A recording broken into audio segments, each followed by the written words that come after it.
السلام علیکم ورحمۃ تعالی وبرکاتہ۔ مرکز اہل سنت جامعہ رضویہ منظر اسلام کے یوٹیوب چینل ہم سبق درس نظامی میں آپ کا خیر مقدم ہے۔ پیارے بچوں، آپ میں سے جنہوں نے اب تک ہمارے چینل کو سبسکرائب نہیں کیا ہے وہ ضرور سبسکرائب کر لیں اور اپنے ساتھیوں سے بھی شیئر کریں اور بیل آئیکن بھی ٹچ کر دیں تاکہ ہر اپلوڈ کی نوٹیفیکیشن آپ تک پہنچ سکے، اور اپنے ساتھیوں سے بھی شیئر کریں اور بات پسند آئے تو لائک بھی کریں۔ اب آپ کو جامعہ رضویہ منظر اسلام کے ایک اہم اور ماہر استاذ حضرت مفتی محمد قمر صاحب آپ حضرات کے روبرو ہوں گے۔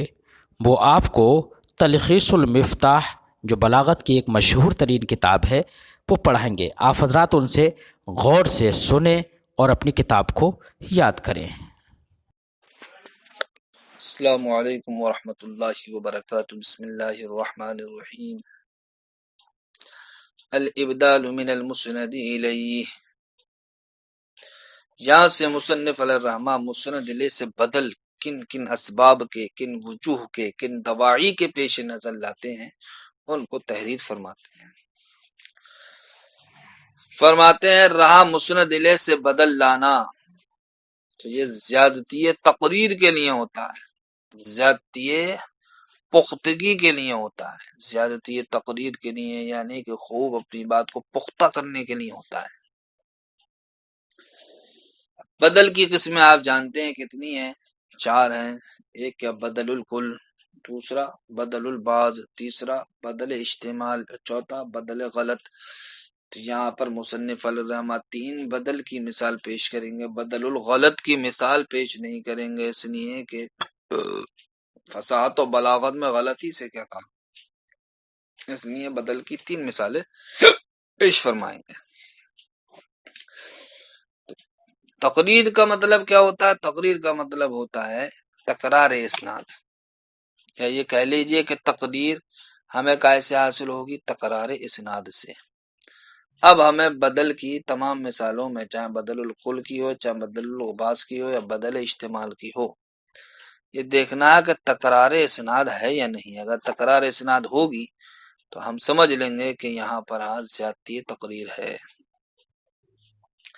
تو ہم نے دیکھا جناب والا جانی اخو کا زید میں کہ میرے پاس تیرا بھائی یعنی کہ زید آیا، تو یہ کائی کی مثال ہے؟ بدل الکل کی ہے، بدل الکل کی ہے۔ تو اب یہاں تکرار اسناد کیسے حاصل ہوا؟ تکرار اسناد اس طریقے سے حاصل ہوا کہ اخوکا کا بھی عامل کیا ہے؟ جا ہے، اور زید کا بھی عامل کیا؟ جا ہے۔ تو اس عامل کی اسناد 2 بار مسند الیہ کی جانب ہوئی، ایک بار اخوکا کی جانب اور دوسری زید کی جانب۔ تو دیکھیے 2 بار مسند الیہ کی جانب کسی فعل کے اسناد ہونا یہ اس مسند الیہ کے اندر پختگی کو پیدا کرتا ہے۔ اسی طریقے سے جعل قوم و اکثرہم، قوم ان میں سے اکثر لوگ آئے، تو یہ اکثر قوم کا بعض ہے یا نہیں ہے؟ تو یہ بدل بعض کی مثال ہے۔ لیکن ہم نے یہ دیکھا کہ جا کی اسناد جو قوم کی طرف تھی، اب وہی اسناد اکثر کی طرف، تو اب یہاں تکرار اسناد ہوا یا نہیں ہوا؟ تکرار اسناد ہوا تو تکرار اسناد ذاتی تقریر کے لیے ہوتی ہے۔ ایسے سلیبہ عمر ثوبہ، یہ کائی کی مثال ہے؟ بدل اشتمال کی، کہ عمر اس کے کپڑوں کو سلب کر لیا گیا، تو یہ بدل اشتمال کی مثال ہے۔ یہاں پر بھی تکرار اسناد کی وجہ سے کیا ذاتی تقریر ہے۔ تو جناب والا مسند الیہ سے بدل جو لے کر کے آتے ہیں وہ زیادتی تقریر کے لیے، خوب پختگی کے لیے لے کر کے آتے ہیں۔ اما الابدال منہ، رہا مسند الیہ سے بدل لانا لزیادت تقریر، زیادتی تقریر کے لیے ہوتا ہے، جیسے کہ جاءنی اخوک زید، یہ بدل الکل کی مثال ہے، اور جاء القوم اکثرهم یہ بدل البعض کی مثال ہے، سلب عمر ثوبہ یہ بدل اشتمال کی مثال ہے۔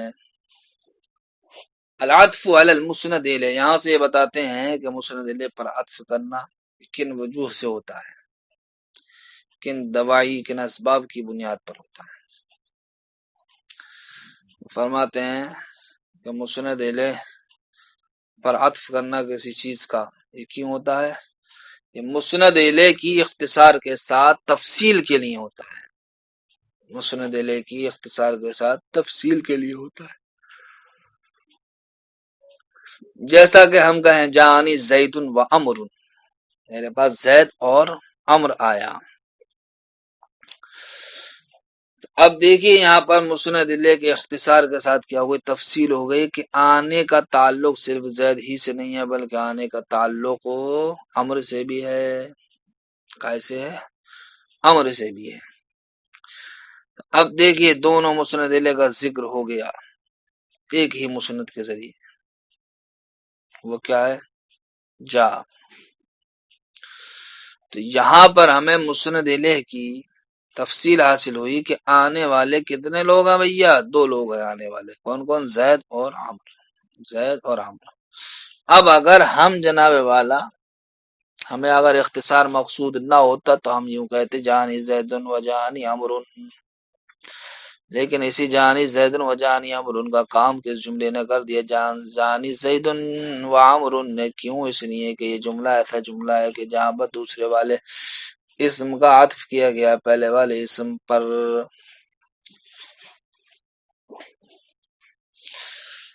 اما العطف، رہا عطف تو یہ لتفصیل المسند الیہ مع اختصاری، مسند الیہ کی تفصیل کے نہیں ہوتا ہے اختصار کے ساتھ، جیسے کہ جانی زید و عمر، تو یہاں پر ہمیں دیکھو آنا 2 لوگوں کے تعلق سے پتہ چلا کہ 2 لوگ آئے ہیں، لہذا مسند الیہ کی تفصیل کا ہمیں علم ہو گیا اور اختصار کے ساتھ ہو گیا، یعنی کہ علیحدہ علیحدہ دونوں کے فعل کو ذکر نہیں کرنا پڑا۔ یا جناب والا مسند کی تفصیل مقصود ہوتی ہے، جیسے کہ جاءنی زید فعمر، میرے پاس زید آیا پھر عمر، تو فا کائے کے نہیں آتا ہے؟ تعقیب کے نہیں آتا ہے، یعنی کہ زید کا آنا عمر کے آنے سے مقدم ہے اور عمر کا آنا زید کے آنے سے مؤخر ہے۔ تو یہاں پر بھی دیکھیے ہمیں مسند کی، کس کی؟ مسند کی تفصیل حاصل ہوئی کہ زید کا آنا کیا پہلے ہے اور عمر کا آنا کیا ہے؟ وہ زید کے بعد ہے۔ تو آنے کی ہم کو حالت و کیفیت پتہ چلی، تو آنا یہاں پر کیا ہے؟ مسند ہے، فعل ہے، تو یہاں پر ہمیں مسند کے حوال کا علم ہوا۔ کیا ہم کہیں جانی زید ثم عمر، میرے پاس زید آیا پھر عمر، یعنی کہ زید کا آنا پہلے ہے پھر کچھ دیر کے بعد عمر کا آنا ہے۔ یا ہم کہیں جانی القوم حتی خالد، میرے پاس قوم آئی یہاں تک کہ خالد۔ تو جناب والا ان تمام مثالوں میں ہم کو مسند کی تفصیل حاصل ہوئی اختصار کے ساتھ۔ تو جہاں پر اختصار کے ساتھ تفصیل مطلوب ہو تو وہاں پر ہمیں کیا کرنا چاہیے؟ اس مسند الیہ کا عطف کر دینا چاہیے، مسند الیہ کا عطف کر دینا چاہیے۔ یا جناب والا مسند الیہ پر جو عطف کرتے ہیں کسی چیز کا، وہ اس لیے کرتے ہیں تاکہ ہم سامع کو درستگی کی طرف پلٹا سکیں، سامع کو درستگی کی طرف پلٹا سکیں، جیسے کہ جاءنی زید لا عمر۔ سامع یہ سمجھ رہا تھا کہ آنے والا متکلم کے پاس کیا ہے؟ عمر ہے، اس لیے وہ کہہ رہا تھا کہ اجاءنی عمر، کہ عمر آیا۔ اب آپ کو بتانا ہے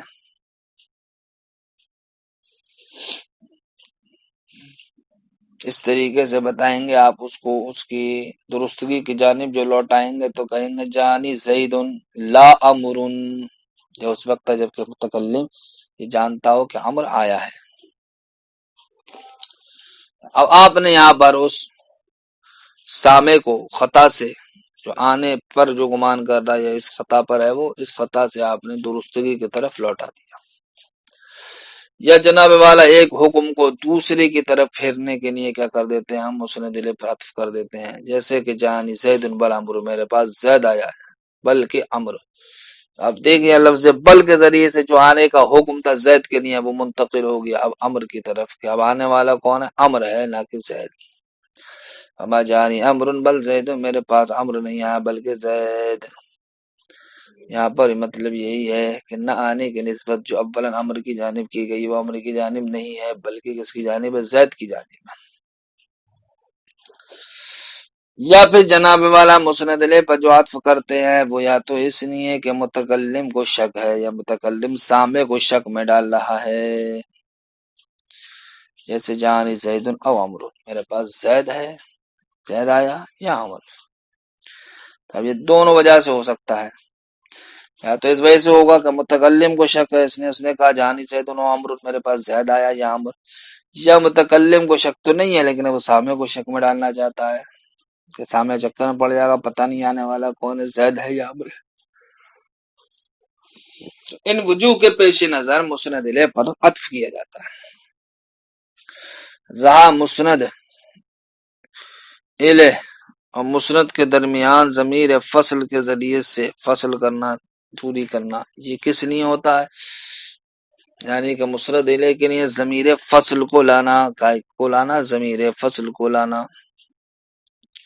تو یہ ضمیر فصل مسند کو مسند الیہ کے ساتھ خاص کرنے کے لیے ہوتی ہے، مسند کو مسند الیہ کے ساتھ خاص کرنے کے لیے ہوتی ہے. جیسے کہ اولئک هم المفلحون میں کہ ہم اس ضمیر کو لے کر کے آئے اولئک اور المفلحون کے درمیان. کیوں؟ اس لیے کہ اب اس ضمیر نے مسند کو یعنی کہ فلاح کو، کامیابی کو کس کے ساتھ خاص کر دیا؟ مسند الیہ کے ساتھ خاص کر دیا. یعنی کہ مطلب یہ ہے کہ متقین لوگ ہی ہمیشہ کیا رہیں گے؟ کامیاب رہیں گے. کامیابی تقوی کے علاوہ نہیں ہے. فاما فصلہ، رہا مسند الیہ کو فصل کرنا، لتخصیصہ بالمسند، وہ مسند الیہ کو خاص کرنے کے لیے ہے مسند کے ساتھ، جیسے کہ اولئک هم المفلحون. السلام علیکم ورحمۃ اللہ.